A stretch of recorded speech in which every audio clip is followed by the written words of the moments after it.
opinions about the price of gas, who's making money from that, and what might be done about it. But it turns out so much of what we think we know is not so. And one reason we get it wrong is that companies and interest groups lie to us. And politicians, well, lie may be too harsh a word. They mislead. They pretend that with a few laws, they can make everything better. President Obama says gas costs too much, and he feels your pain. It's a serious blow to your budget, like getting hit with a new tax coming right out of your pocket. So the president took action. We've taken steps to soften that blow by making sure our cars use less gas. We put in place the toughest fuel economy standards in our history. Over the life of a new car, the average family will save more than $8,000 at the pump. Sounds good. Who doesn't want to save $8,000 every year? But the magic of fuel economy standards is just one more myth politicians sell us. Here to tell us the truth are Susan Dudley, who runs the Regulatory Studies Center at George Washington University, and James Taylor, who studies energy for the Heartland Institute. So what's the problem? President Obama just said, he explained he saved me $8,000.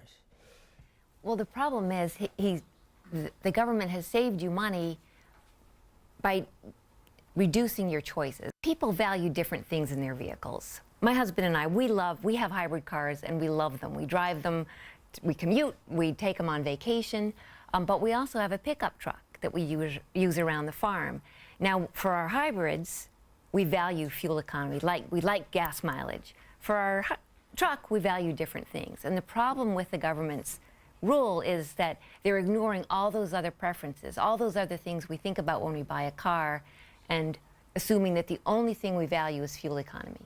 And there's a cost to this. People don't think there's a cost. 78%, according to Pew, favor requiring better fuel efficiency. But the car dealers say this is going to make cars cost $3,000 more.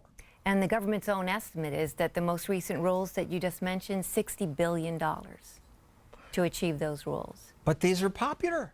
Yeah, and consumers right now, if they want, they can purchase these automobiles right now. I'm wondering why we're doing this other than sticking our nose in other people's business. In order to make cars more fuel efficient, auto manufacturers are essentially making them smaller, they're using lighter materials, they're less crash-worthy. So we're seeing thousands of people dying on the roads right now that shouldn't be. They wouldn't be if we didn't have these requirements, these regulations, these restrictions. So more people die, but we get more mileage. Next myth, people assume the auto industry hates regulation and fights it intensely, but I noticed something weird when that fuel standards bill was announced. The heads of 13 car makers were there shaking the president's hand and smiling. Everybody looked so happy. What's that about? People tend to think that industry doesn't want regulation, but in fact, industry often supports regulation because it gives them competitive advantage. So in this case, there were a few of the automakers weren't supportive of the rule, but also I think the industry, they face the threat of different regulations in 50 different states. So this might have been the lesser of two evils. And even if it is a $60 billion cost to them, if everyone has to do it, they can pass it on to consumers. Yeah, John, just like with other industries, when you are heavily regulated, if you're a large company, if you're already making profits, you can absorb those costs. I mean, you may not like paying them, but at the same time, you know that smaller companies, upstarts, those who have good ideas, those who are going to innovate, they can't afford these costs. So if you're a large company, gives the big guys advantage over them. Exactly. So it's a way that they'll absorb those costs and say it's a necessary evil because we can beat down other competitors. We can keep that market share to ourselves, and that's where we as consumers suffer. We don't get these innovative products, innovative companies that are beat down by regulations. A few weeks ago, I reported on another example of how big companies benefit from tough regulations. Check out this cool amphibious vehicle. Oh no, I'm driving into the water. Oh, wait a second. I press a button and the wheels roll up. Now I've got a real boat.